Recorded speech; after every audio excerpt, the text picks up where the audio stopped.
When little bit of realization comes to you and you see all the suffering are just because of this I amness, of this Aham, then at that moment the Aham starts to surrender, meaning, practical terms, you start to feel that this is just a fluff, not the real thing.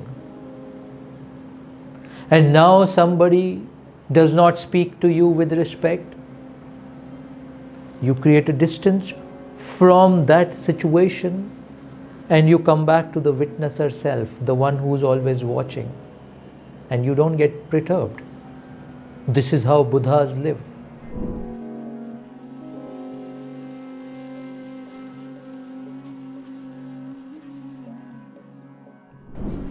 A question about intellect, a question about mind, a question about whom to surrender, who surrenders, an intellectual inquiry. Let's look into this. Intellect, which in Hindi we call Viveka, is a very powerful tool, not to be negated. Intellect sits above the mind. Mind is what generates thousands of random thoughts, chaotic noise. We call that mind. But intellect, what we call is Viveka Shakti. It is the power that we all have to differentiate between what is right for me and what is not right for me. What is truth for me, what is untruth for me. Intellect is a sharp tool. It's like a sword with very sharp blade. I'm again and again calling intellect as a tool. What is the use of this tool? First of all, we need to understand why we've been given this intellect which sits above the mind. This Viveka Shakti, this intellect is given to us so that we are able to see our own lives clearly. We are able to see that what we are chasing so far in our life is not giving us any joy, any ananda, any fulfillment, any meaning. This chase is a futile chase to acquire name, fame, money, comforts from outside, security from outside. Intellect is given to us so that we are able to clearly see through this. And if we are able to see through this, then we know our direction somewhere is wrong. We need to change the direction. So intellect is a powerful tool. You must have heard the story of the great Adi Shankaracharya. Using the intellect, when he met his Guru, and the Guru asked from Adi Shankaracharya, from this young boy Shankara, who are you? Shankara came up with Nirvana Shatakam, the 6 stanzas, using the power of intellect, of saying, I am not this body. Because body changes. Every few years I see the change in the body. But technically body is changing every day. So I am not the body, I am the witnesser of the body. I am seeing my hands, I am not my hands, I am the one who is seeing the hands. Then further in Nirvana Shatakam he says, I am not my senses, the 5 senses through which one experiences the world. I am not even my mind and thoughts. I am not even my emotions. This process in Hindi we call neti neti. Neither this nor that. I am not this, I am not this, I am not this. It's a process using the intellect to cut what is false in you. So intellect has a use. To cut down all the non-essential that you're carrying the burden of in your life. All the non-essential. Using the intellect, you question yourself. Number one, what are all the non-essentials I'm chasing in life? Are they really adding any meaning, fulfillment, contentment, lasting ananda in my life? Or it's just a race, a rat race we call it. We're just chasing because everybody is chasing. And we're not using our intellect to ask why we are chasing and what we are chasing. First role of intellect. But then in sadhana what happens? This intellect itself becomes a barrier. Through intellect you cut down everything, but you don't realize who you are. So intellect starts to become barrier. You start to mentally know everything. Yes, Adi Shankaracharya said, I am not the body. But you're feeding and taking care and preserving and doing everything that the body demands from you. Still being the slave of the body, still being the slave of the mind. Not able to renounce any desire of the body, any desire of the mind. Not able to renounce. So all the knowledge becomes intellectual garbage. You're just collecting all of that. So intellect, which was a sharp tool, which was meant to cut the non-essential from the life so that you're able to see the truth. Because our intellects are not sharp enough like Adi Shankaracharya. Our intellects are not fully blossomed like Buddha. Our intellects are also very weak. Most of the time what you call intellect is nothing but mental jargons, borrowed information about spirituality that you've gained from outside. If you want to know what is sharp intellect, read Nirvana Shatakam. Meditate on each word of Nirvana Shatakam. That's the height of intellect. But we don't have that. Because our intellect is not refined enough. And it's weak. That unrefined, weak intellect becomes our burden and bondage. It creates a wall between an information that you've acquired and the real jnana, the anubhuti, the experience of truth that you're seeking. It becomes a wall. So that's about intellect, number one. Then you ask, then what surrenders to whom surrenders?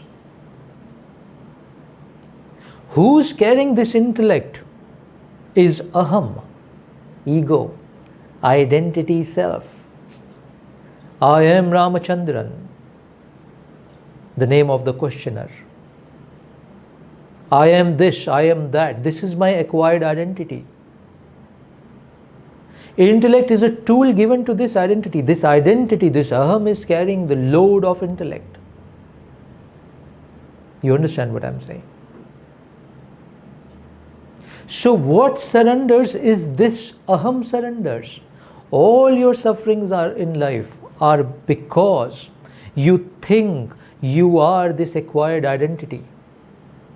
You think you are this identity which you call your body, your name. Anybody who disrespects your name, you feel angry. Anybody who does not give you respect, you feel angry. Who's getting hurt in all of this phenomena? If somebody abuses you, gives you gali, does not respect you, who feels hurt? What in you feels hurt? Have you ever investigated on that? It's the Ahama, this acquired identity. That's what gets hurt. I am CEO of a company. I am a billionaire. I am so knowledgeable. How can you say this to me? This I amness of Aham is what gets hurt. Not the real you, which is sitting far behind as drashta, as the seer, as the watcher of all of this drama being played out. The watcher never gets hurt. It's the outer shield of the Aham that gets hurt, that experiences all the suffering that there is. Your witnesser, the drashta in you, has never suffered.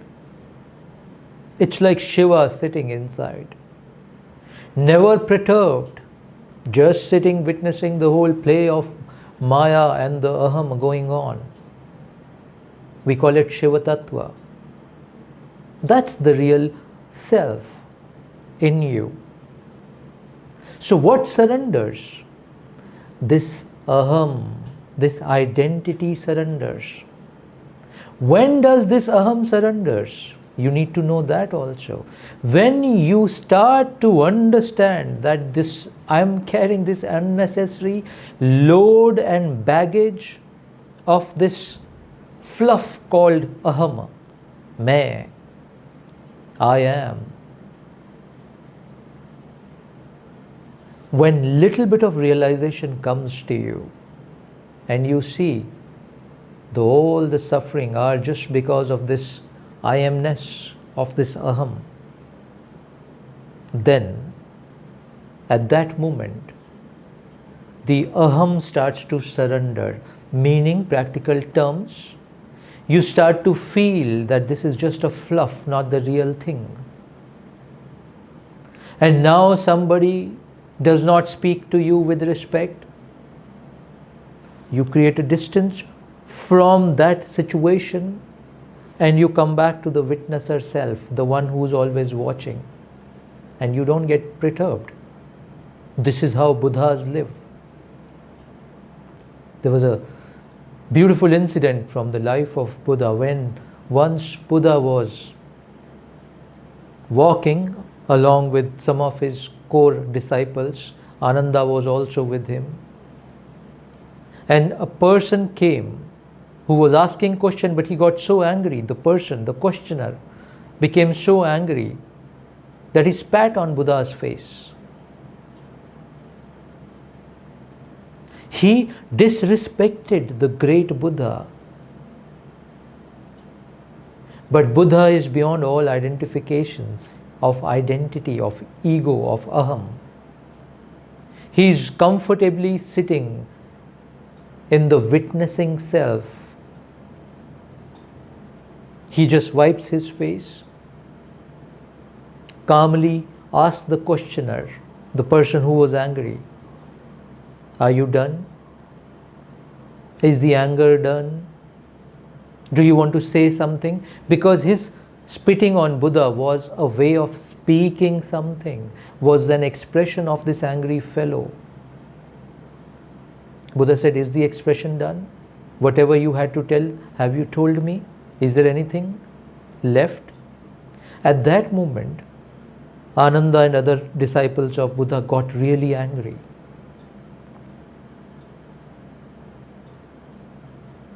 They wanted to teach lesson to this person. Buddha said, "Hold on. Why are you getting angry? Can't you see your Aham getting fired right now?" He spat on me because he was angry for something. He did not have words to express the angers. What would an angry person do? He'll just throw his expression in some ways. And besides, this was an old karmic debt. I'm glad this debt is also over.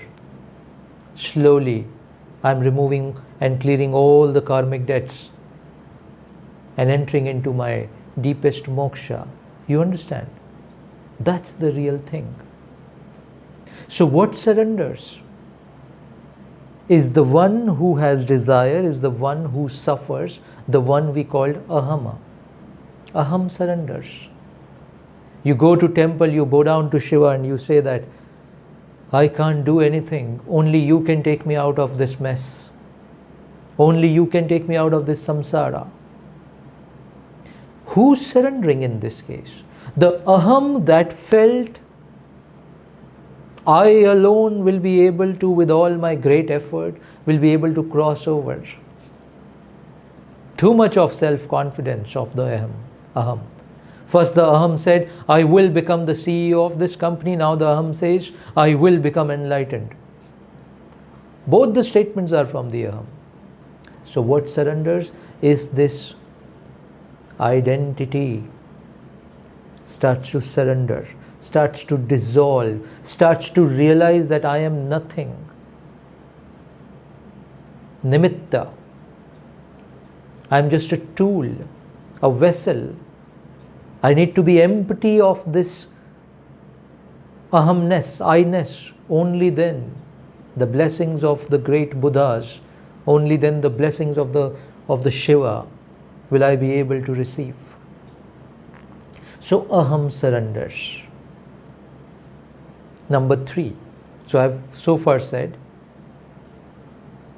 why one surrenders. Because of this baggage one realizes. Who surrenders is the Aham, the ego, the identity.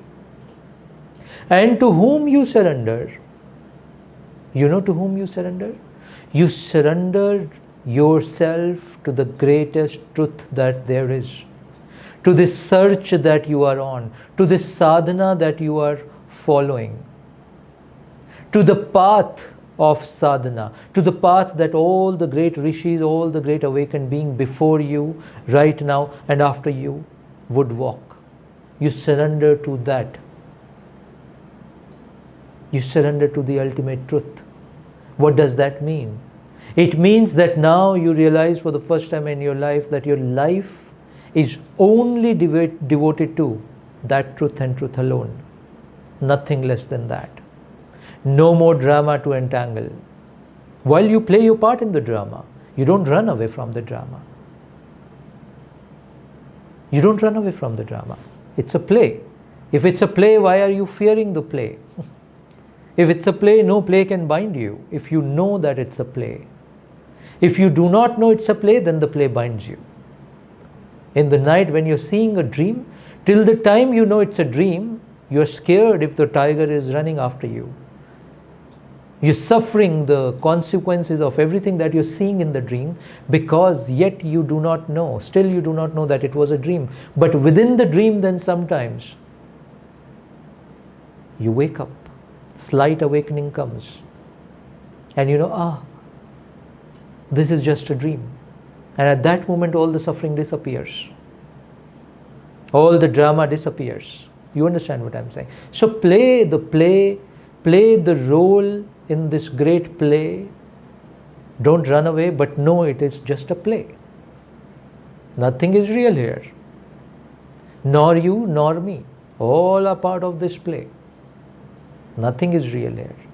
Only the drishta, the one who's seeing and awake all the time. The one in you who's awake even when you are in deep sleep. We call it turya. That is the only real phenomena here. One day, sometime in life, this or next, you all will realize this. That's our destiny, to realize this truth for all of us. So to whom you surrender? You surrender to this great path of awakening. You surrender to this great sadhana of awakening. And of course, there are attributes of this. And the attribute of this could be an image of Shiva. So you surrender to an image of Shiva. If Shiva is just an image for you. If Shiva is the entire cosmos for you, you surrender to Shiva. There are different names for the same truth. You call it truth, you call it moksha, you call it Shiva, you call it Rama, you call it Krishna, you call it Guru. You call it Sangha, you call it Sadhana. It's all the same versions or part or expressions of the same truth. So slowly you start to surrender to all of this, because they are different expressions of the same truth. You surrender to sadhana. What is sadhana? The practice that you do. What is sadhana? It's an expression of the same truth. You surrender to your Ishta. What is Ishta? Expression of the same truth. You surrender to Guru. What is a Guru? Expression of the same truth. You surrender to the great Sangha. What is Sangha? Expression of the same truth.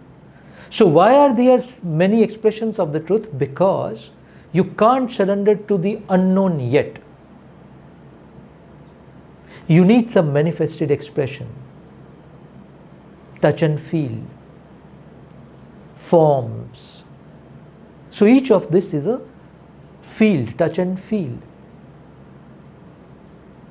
So you start surrendering to each one of this based on your quality, based on your gunas.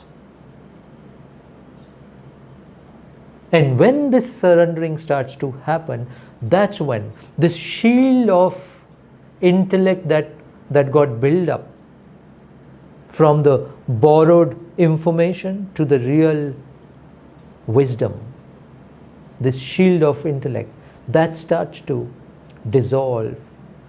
Only the great surrender, which we call bhakti, devotion, love affair,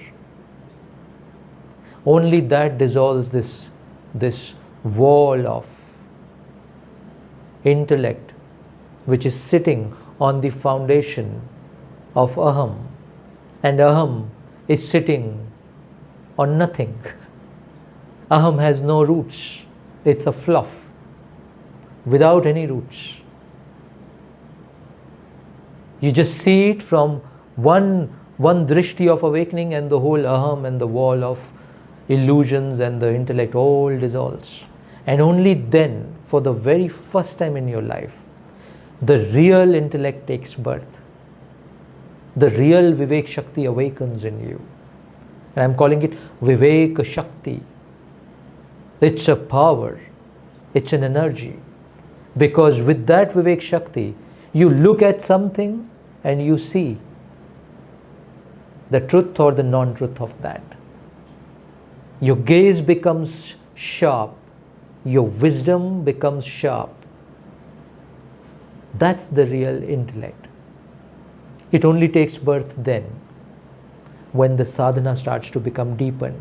What you call intellect right now is not even intellect. It's mental, conceptual acquisition of a lot of unnecessary information. Because for the real intellect to take birth and to flower, you do not need any data from outside. You do not need any book, any information from outside. It just gets awakened from within. That's real intellect. Nirvana Shatakam Adi Shankaracharya, he had not read many scriptures when he uttered Nirvana Shatakam. His intellect, the real intellect, had become sharp enough to see, I am not this body, I am not this mind, I am not even my emotions. Chidananda Rupa Shivoham Shivoham. I am just as an image, Rupa, of the same Shiva Tattva. That's the real intellect. Not this puny mind stuff that we unfortunately term as intellect. Hope it helps. Thank you.